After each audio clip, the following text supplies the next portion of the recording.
One of my patients said to me, "I'm not afraid of dying," he said, "I'm more afraid of living."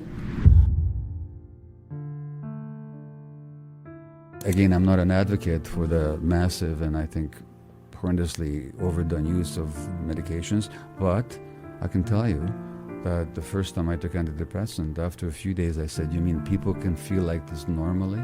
Allow life to come to you. You don't have to force it. And open your heart. Don't just focus on your clever brain so much. Open your heart and see what possibilities reveal themselves to you. And that it's not your fault. The way the world is, and even the way you are, it's not your fault. It's not a fault. Just accept yourself. I'll tell you two things. One is I had an aunt who was a physician herself, and she had not wanted to be a doctor, she wanted to be a writer. But complying with her father's wishes, she went to medical school. And she was taken to Auschwitz, where she saw her parents taken in one direction, to the gas chambers, and she was sent in another. And very sensitive, very wounded soul.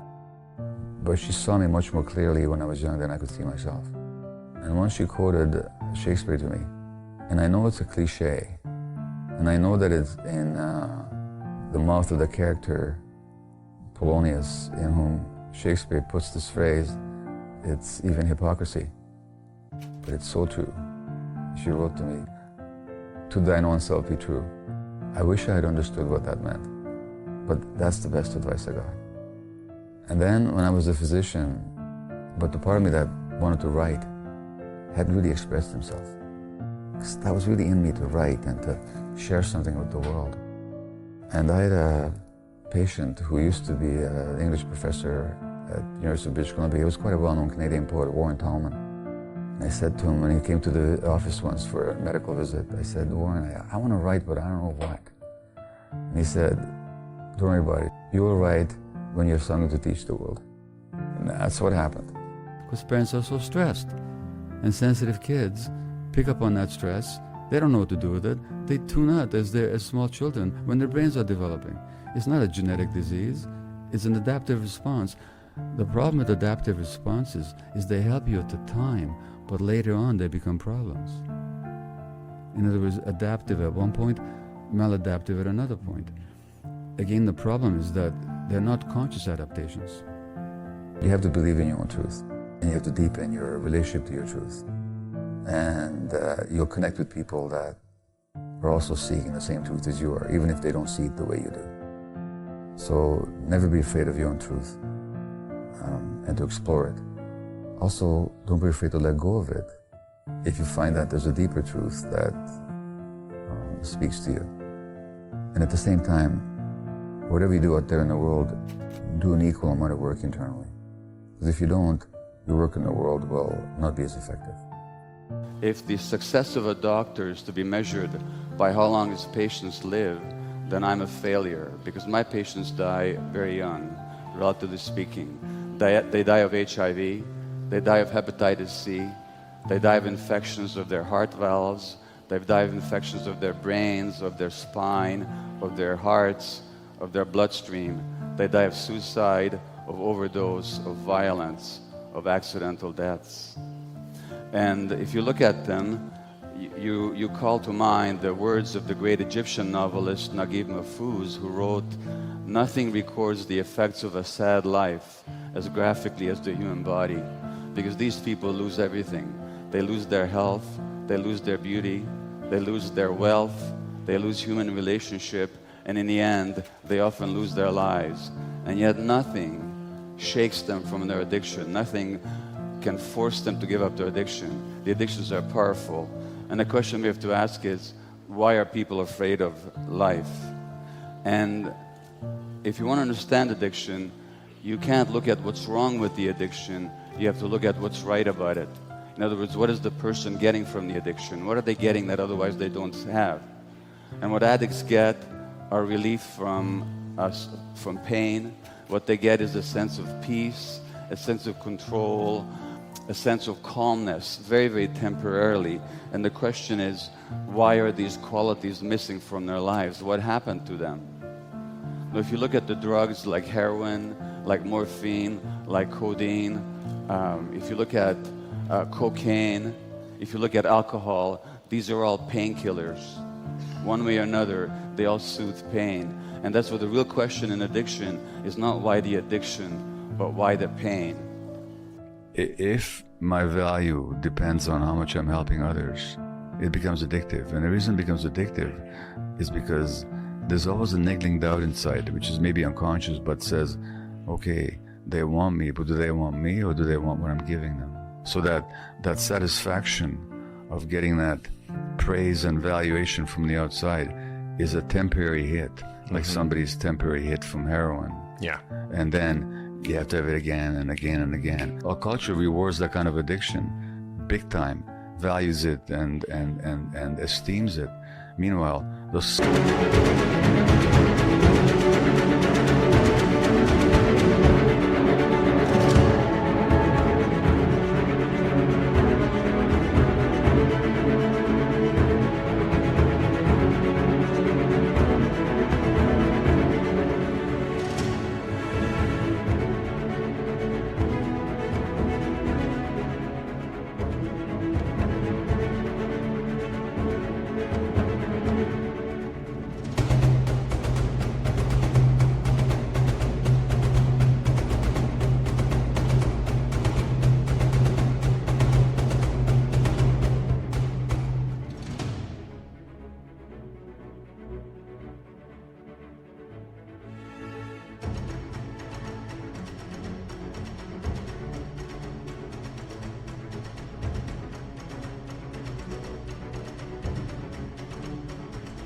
soul is being ground to dust inside.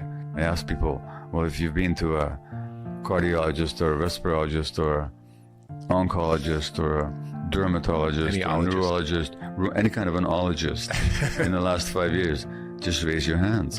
So, out of 500 people in the room, half of them at least will put their hands up, sure, maybe more. And then I'll say, now keep your hands up if they ask you about any childhood trauma, your current relationship, any stresses at work. How do you feel about yourself as a human being? The hands mostly go down. Yeah. And yet I say to people, and I say this with full scientific backing, that those questions that are not being asked are what drove you to that doctor in the first place. Whether that trauma manifested in chronic physical illness or mental health conditions or addictions, that's the source.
Once you deal with that source, you're only dealing with symptomatology and not actual cause. All trauma is stressful, but not every stress is traumatic. So sometimes people use the word to refer to difficult experiences, which is not the same as being traumatized. And on the other hand, where it really matters, which is in the area of health that you and I are both concerned in, whether it's physical or mental health, trauma is not understood nearly enough or used nearly enough. So that, to my mind, a lot of conditions of mind and body are actually very much trauma-related without the healing profession, particularly the medical profession, actually recognizing it. So trauma then it comes from the Greek word for wounding. Trauma is a wound. It's a psychic wound that leaves a scar, it leaves an imprint in your nervous system, in your body, in your psyche, and then shows up in multiple ways that are not helpful to you later on. So in its basic sense, trauma is a psychic wound. And if you look at the nature of a wound, on the one hand, if it's raw and open, it really hurts. So when somebody touches that wound that you sustained a long time ago, but it hasn't healed yet, you'll react like you're just being tormented all over again. This happens in relationships all the time. On the other hand, wounds scar over, and the scar tissue has certain features. It's very hard, it's rigid, so it's not flexible. So people tend to be rigid when they're traumatized. It also doesn't grow. So trauma very often stops emotional growth and development. So on the one hand, it's very raw and painful. On the other hand, it's even lacks sensation because scar tissue doesn't have nerve endings in it. So trauma then, just to finish, is not what happened to you. So trauma is not the difficult incidents, like trauma is not the war. It's not the, in my case, the Second World War when I was born or what happened to me. Trauma is not the abuse that people experience. Trauma is not the pain that they felt. Trauma is the wound that they sustained as a result. If trauma is the wound that we sustained, it can be healed at any time. It'll never not have happened. But if the wound is what happened to people inside as a result, that can be healed.